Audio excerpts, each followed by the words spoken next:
Hi, I'm Jo Moores and welcome to the Jo Yoga Life Diaries. Here at my podcast, we discuss life yogically, as a parent, as a girlfriend, as a sister, as a friend, and we just talk about the ups and downs of life and how we can live a better, more spiritually aware lifestyle.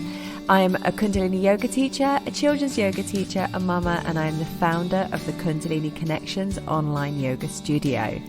Enjoy the show. Hello, welcome to this episode of the Jo Yoga Life Diaries podcast. And I'm going to be going into a little bit of a series over the next couple of weeks because we're going to be sharing ways that yoga, self-care, meditation, etc. can support the busy modern woman. It's about releasing overwhelm, releasing struggle. And as we gradually move into 2022 and move through that, we want to try and break through blocks, keep the good intentions of the beginning of the year going. And so I want to share with you ways that you can really implement little things into your life that are going to help to release that overwhelm, to release that struggle. So I'm really directing this week's podcast at busy women, mums, business owners, working mums, working women, anyone who feels that they're just getting a little bit overwhelmed, they're struggling a little bit, they are finding life a little bit of a challenge. And sadly, one thing a lot of us women do is that we very quickly put our own needs on the back burner and put everyone else's needs ahead. If that's you, then I'm talking to you this week. We're going to be starting, over the next few weeks, we're going to be covering things like how to take time during the day, how to find your community, to find support, how to keep the energy flowing through your body and keep yourself healthy. But today we are going to touch on quite a big subject, and it's one that I am good at some days, not so good at others. And that is the morning routine. I know that when Charlie was little, I would go to bed thinking today or tomorrow I'm going to be like Mary Poppins. I'm going to be just serene and organized, and within being awake for half an hour, I was, get yourself to school, get the lunch break, and you're just rushing around. And so I know how difficult it can be to try and keep your calm and keep your cool. This is why I want to talk to you about the morning routine. And mine has changed over the years, but there are three fundamental things that have always remained the same, and that is mind, movement, and meditation. What I used to do many years ago was I would get up, I'd do half an hour of yoga, and I'd do things like this before my son woke up, and I'd have myself all ready to go before I had to get him up, so that then all of my attention could be with him once he was awake. So I'd get up, I'd do my yoga, I'd have my shower, I'd get dressed, I'd do a little bit of meditation, journaling, have my breakfast, etc. And obviously that's changed now because he's older and my mornings are a lot freer for me. Now I have a dog. My mornings are now revolving more a little bit around him, but they start a bit later now because I don't get up and do all the yoga and everything before Charlie wakes up. I can do that later. So my morning routine tends to vary from day to day, but they're a lot slower. My mornings are very, very slow, and I like to ease into the day gently and as gracefully as possible. And so I'll often have a hot water and lemon, have that every day, sometimes with ginger, sometimes with apple cider vinegar. That is always my first drink of the day and has been for many years. And I'll normally have that now, just sitting in bed and just gradually sort of like sliding into the day gently. And I'll do a little bit of mind work in that time. So I'll be thinking about what I've got coming up that day. I might be doing a gratitude practice in my mind.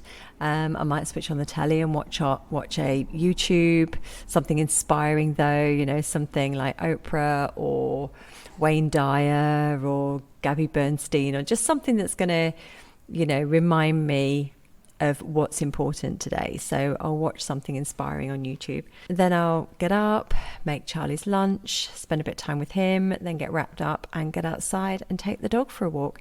Sometimes I'll have a podcast, but other times I'll just like to listen to what's going on around me, connect with other dog walkers, obviously connect with Rory, and just be outside, get some fresh air and get some movement. And that is pretty much my movement in the morning now. I don't tend to get on my yoga mat and do yoga. I'll get up and I'll walk and get outside, and that's my movement. Then there's always a few minutes meditation. I'll try and sit down. I've got a fantastic law of attraction planner, which I treated myself to at Christmas. And I'll sit down with that. I might do 5 minutes meditation, just connect back to source, connect back to the way that I want to feel today, what I want to experience today. And then I'm into work and off I go. But so a morning routine doesn't have to be a strict get up, drink water, go to the gym, go for a run, do what, it doesn't have to be that. A morning routine can be anything that is going to nourish you and fill up your cup. That's different. That looks different for everyone. So you need to throw the rule books out the way. You need to throw what everyone tells you should do. Find a routine that works for you. And as I've just, with mine, some days are very different to others. Some days I won't get up till about 10 o'clock and I'll have laid in bed with Craig just watching some trash TV or something. They vary, but it just needs to be something that fills you up, and to not jump out of bed and the first thing you do be for somebody else. It needs to be something that's going to fill you up and going to be good for you. I always stick by the 3 M's: mind, movement, meditation. If you are not a meditator, then absolutely fine. Find something else that assists you in connecting back with yourself. Okay, so that may be journaling, which tends to be my mind work. I do like a mind dump a lot of the time. So maybe some journaling, or maybe a gratitude practice, listening to positive affirmations, reading positive affirmations, saying positive affirmations. Movement can be anything that is just going to get your energy moving about the body. You might need gentle stretching. You might want to put some music on and have a dance. You might be a gym bunny. You might want to go for a run. You might be like me, out walking with the dog.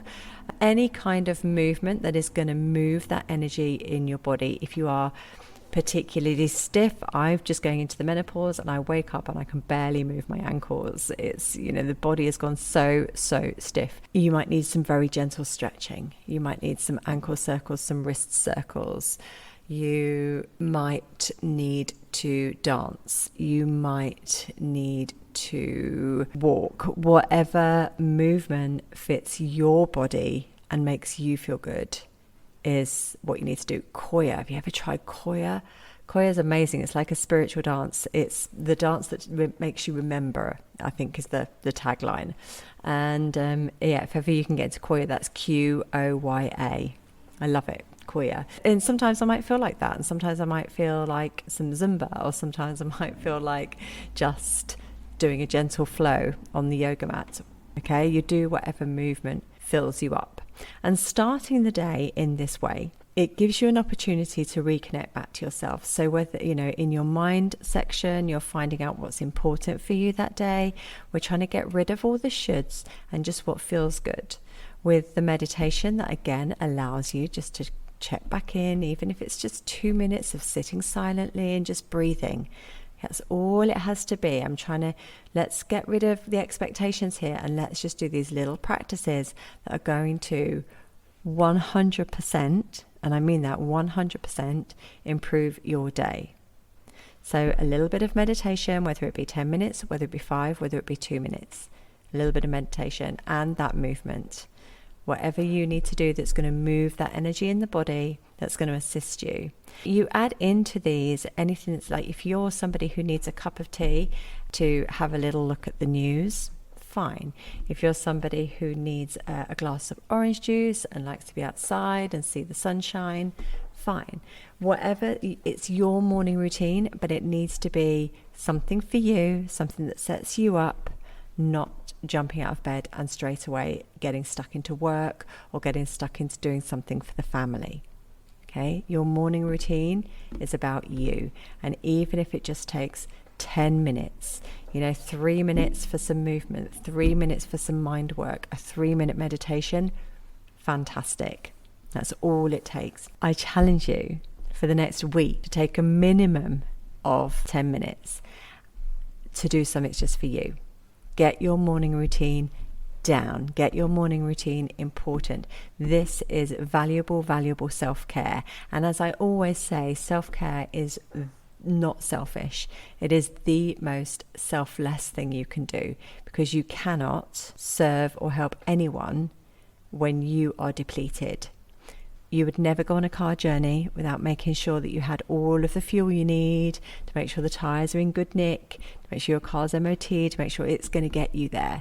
You are the same. You need to know that you are full up and able to get yourself to the end of the day having had the best day possible, with your energy levels at the best they can be. And it starts right from the moment you wake up in the morning with your morning routine.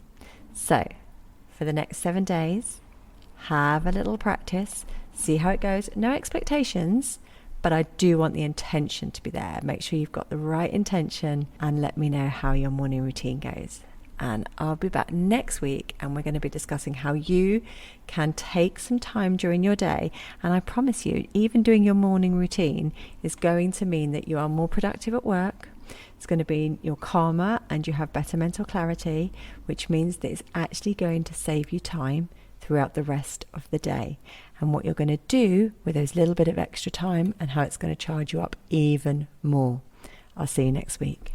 Thank you so much for listening to this episode today. Please feel free to leave a review. That's how we share the love, share the magic. And please feel free to share this episode. If you want any more from me and you want to practice with me, then go to realjoeyoga.com and get in touch. I'd love to hear from you. Thanks so much for your time. Thank you for listening. With all my love and light, I'll see you next time.